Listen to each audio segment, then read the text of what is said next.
Container filled with water. हमने close container लिया हुआ है और इस क्लोज कंटेनर को हमने किससे फिल किया हुआ है? वाटर से फिल किया हुआ है। And water are of volatile nature. जो वाटर का नेचर होता है ये वॉलेटाइल होता है। मतलब क्या?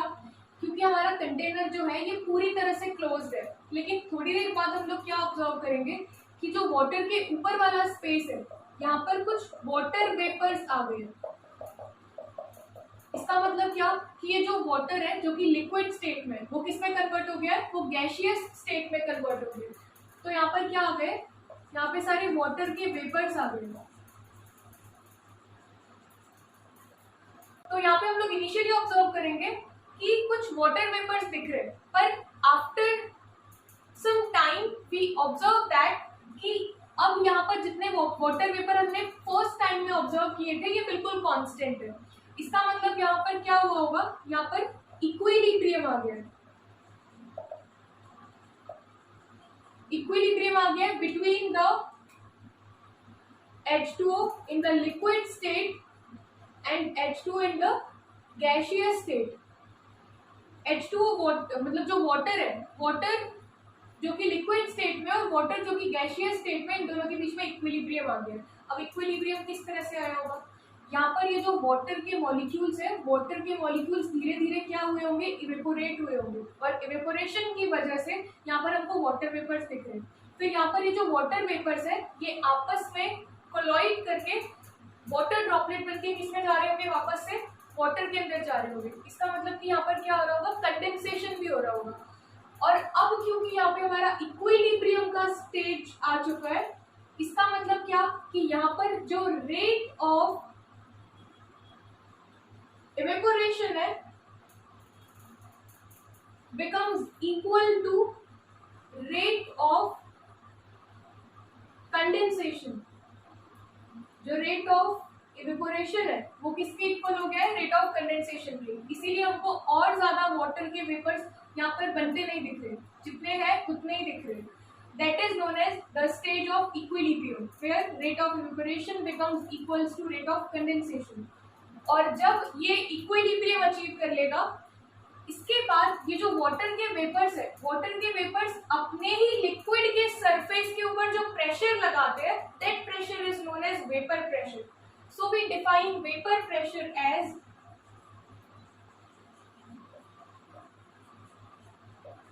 the pressure exerted by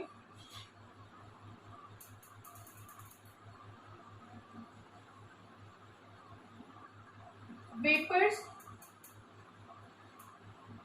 over the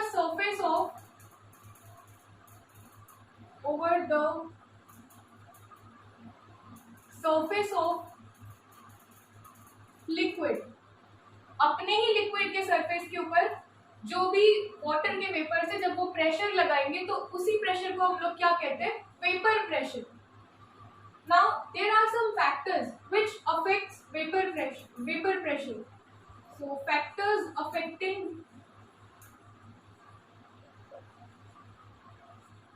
vapour pressure. First is nature of solvent. Our first factor is nature of solvent, कि सॉल्वेंट का नेचर कैसा है। अच्छा, इसमें क्या होगा कि जो सॉल्वेंट के नेचर होते हैं डिफरेंट टाइप के होते हैं। ऐसा क्यों होता है? क्योंकि जो हमारे सॉल्वेंट्स होते हैं वो खुद भी तो डिफरेंट होते हैं। जैसे कि डाई इथाइल ईथर हो सकता है, इथाइल अल्कोहल हो सकता है, वाटर हो सकता है। तो इन सब के बीच में क्या होगा कि जो फोर्स ऑफ अट्रैक्शन होगा, जो इंटरमॉलिक्यूलर फोर्स ऑफ अट्रैक्शन होगा, सारे सॉल्वेंट्स के अंदर अलग अलग होते हैं, जिसकी वजह से उनका नेचर क्या हो जाता है? डिफरेंट हो जाता है। अगर किसी सॉल्वेंट के अंदर इंटरमॉलिक्यूलर फोर्स ऑफ अट्रैक्शन कम है तो उसके अंदर क्या होगा? वेपर प्रेशर ज्यादा होगा। अब वेपर प्रेशर किस तरह से ज्यादा होगा? अगर किसी भी सॉल्वेंट के अंदर इंटरमॉलिक्यूलर फोर्स ऑफ अट्रैक्शन कम होगा, मतलब उस सॉल्वेंट का एक मॉलिक्यूल दूसरे मॉलिक्यूल से किसी वीक फोर्स ऑफ अट्रैक्शन से कनेक्टेड है, मतलब उनके बीच में जो फोर्स ऑफ अट्रैक्शन है वो अगर वीक है, तो चांसेस है कि उसमें ज्यादा वेपर्स बने, और ज्यादा वेपर्स बने तो वो अपने ही सरफेस के ऊपर क्या करेगा? ज्यादा प्रेशर लगाएगा। For example vapour pressure of diethyl ether is greater than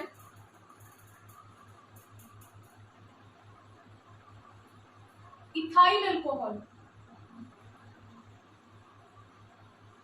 अब यहाँ पे क्या होगा कि जो डाइइथाइल ईथर नाम का सॉल्वेंट है, इस डाइइथाइल ईथर का जो वेपर प्रेशर होता है वो ज्यादा होता है as compare to ethyl alcohol.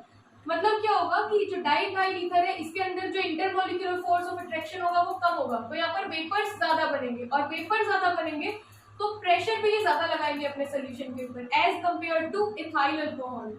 Next factor is temperature, and temperature में क्या होगा, टेम्परेचर में तो हम लोग समझ सकते हैं कि जितना ज्यादा टेम्परेचर इंक्रीज करेंगे उतना ही ज्यादा क्या होगा, वेपर्स बनेगा। So on increasing temperature, vapor pressure of solution also increases. जैसे जैसे हम लोग टेम्परेचर इंक्रीज करेंगे वैसे वैसे वेपर्स भी ज्यादा बनेंगे, और जितने ज्यादा वेपर्स बनेंगे उतना ज्यादा क्या करेंगे, प्रेशर लगाएंगे अपने सरफेस के ऊपर। So that is the effect of temperature. So after vapor pressure, we have Raoult's law, and which is very important. Raoult's law states that the partial vapor pressure of a volatile component present in the solution is directly proportional to the mole fraction of that component present in the solution. यहाँ पे हमारे पास में क्या है कि एक solution है, और उस सोल्यूशन के अंदर हमने क्या डाल के रखा हुआ है, दो कंपोनेंट्स, एक कंपोनेंट ए और एक component B, and both of these components are of volatile nature. दोनों का नेचर कैसा है, वोलेटाइल है। मतलब कि अब यहाँ पे जो हमारा सोल्यूशन है, इस सोल्यूशन के ऊपर जो भी वेपर्स बनेंगे, ये वेपर्स किसके बनेंगे, ये वेपर्स कंपोनेंट ए के भी हो सकते हैं, होने वाले हैं, और कंपोनेंट बी के भी होने वाले हैं। तो अब यहाँ पर हमको ये बताना है कि जो कंपोनेंट ए की वजह से जो वेपर प्रेशर क्रिएट हो रहा है, और कंपोनेंट बी की वजह से जो वेपर प्रेशर क्रिएट हो रहा है वो कितना हो रहा है। तो अकॉर्डिंग टू रॉल्स लॉ, जो वेपर प्रेशर होगा बिकॉज ऑफ कंपोनेंट ए वो उतना ही होगा जितने उसके क्या होंगे, मोल फ्रैक्शंस प्रेजेंट होंगे सॉल्यूशन में। तो Raoult's law states that for component A vapour pressure of component A is directly proportional to mole fraction of component A. यहाँ पे हमने पार्शियल वर्ड का यूज किया है, partial vapour pressure. Partial vapour pressure का use इसीलिए किया हुआ है क्योंकि यहाँ पे जो हमारा सोल्यूशन है, इस सोल्यूशन के ऊपर जो प्रेशर लगेगा ये कंपोनेंट ए की वजह से भी लगेगा, कंपोनेंट बी की वजह से भी लगेगा, लेकिन कंपोनेंट ए की वजह से कितना लगेगा और कंपोनेंट बी की वजह से कितना लगेगा, तो जितना भी लगेगा उसको हम लोग क्या कह रहे हैं, पार्शियल वेपर प्रेशर। और अगर हम लोग पूछे कि टोटल प्रेशर कितना लग रहा है, तो पी टोटल में क्या हो जाएगा, पी टोटल में हो जाएगा P A plus P B. इसका मतलब कि यहाँ पे हमारे पास में जो पी ए है, पी ए क्या होगा, P A is your partial vapour pressure of component A, x A is the mole fraction of component ए। इस प्रोपोर्शनैलिटी कांस्टेंट को अगर हम लोग हटाए तो ये हो जाएगा P A is equals to P naught A x A. This P naught A is the vapour pressure of component A in pure state. This is the proportionality constant for Raoult's law, and this expression is for component A, and same for component B. Component B के लिए भी same होगा, जो vapour pressure होगा, partial vapour pressure of component B जो कि solution पे लग रहा है, वो डायरेक्टली प्रोपोर्शनल होगा किसके, mole fraction of component B के। प्रोपोर्शनैलिटी कांस्टेंट लगाएंगे हम लोग यहाँ पे, क्या अगर बी है तो ये हो जाएगा P naught B into x B. P naught B is the vapour pressure of component B in pure state. अब अगर हम लोग बात करें कि हमारा जो सोल्यूशन है उस सोल्यूशन पर टोटल प्रेशर कितना लग रहा होगा, तो P of solution is equals to जितना भी वेपर प्रेशर है A की वजह से, partial vapour pressure of A plus partial vapour pressure of B। तो P of solution is equals to P naught A x A plus P naught B x B. This is the total pressure or solution. We have a graph for Rolle's law. This graph is vapor pressure versus mole fraction. यहाँ पे हम लोग क्या ले रहे हैं, mole fraction ले रहे हैं, और इन दोनों साइड पर वेपर प्रेशर दिया हुआ है.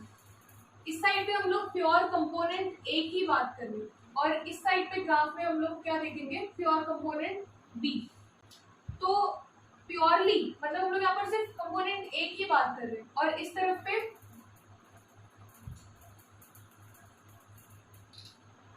पे क्या होगा कि यहाँ ग्राफ के इस तरफ पे हम लोग प्योर कंपोनेंट ए की बात कर रहे हैं और यहाँ पर हम लोग सिर्फ और सिर्फ बी कंपोनेंट की बात कर रहे हैं. अब हमको पता है कि हमने बाइनरी सोल्यूशन के लिए एक इक्वेशन पढ़ी हुई है. बाइनरी सोल्यूशन के लिए इक्वेशन क्या थी, mole fraction of A plus mole fraction of B is equals to क्या होता है, 1. किसी भी सोल्यूशन में जो मोल फ्रैक्शन होगा ए एंड बी का, इन दोनों का जो सम होता है वो कितना होता है, 1 होता है. तो यहाँ पर क्या होगा कि अगर हम लोग सिर्फ और सिर्फ कंपोनेंट ए की बात कर रहे हैं तो बी क्या होगा, एक्स बी यहाँ पर 0 होगा, मतलब X A, mole fraction of A कितने हो जाएंगे, 1. तो यहाँ पर mole fraction of A, component A will becomes equals to 1 and mole fraction of B is equals to 0. और इस तरफ पे हम लोग प्योर कंपोनेंट B की बात करेंगे तो यहाँ पर XA कितना हो जाएगा, 0 और XB कितना हो जाएगा, 1. क्योंकि हमने प्योर स्टेट में क्या माना हुआ है, कंपोनेंट A के लिए जो प्योर स्टेट है वो कितना माना है हमने, P नॉट A. और जो कंपोनेंट B है, कंपोनेंट B के लिए जो प्योर स्टेट है वो कितना माना हुआ है हमने, P नॉट B. तो सपोज कि ये ग्राफ पे इस पॉइंट पे लाई करते हैं. अब क्या होगा कि जैसे जैसे हम लोग यहाँ पर मोल फ्रैक्शन देखें फॉर कंपोनेंट A तो ये 1 से डिक्रीज होकर कितना हो गया है, 0 हो गया है. तो ये कुछ इस तरह से बनेगा. And then for B XB, अगर हम लोग कंपोनेंट B के लिए देखें तो ये 1 से क्या हो गया है, 1 से इस तरफ आने पे 0 हो गया. तो रोल्स लॉ का ग्राफ कुछ इस तरह से बनेगा. From P naught A to P naught B, ये जो लाइन है ग्राफ के अंदर ये क्या शो कर रही है, P total is equals to PA plus PB. And this line shows for component A, PA is equals to P naught A XA. This line in the graph shows for component B, which is PB equals to P naught B XB.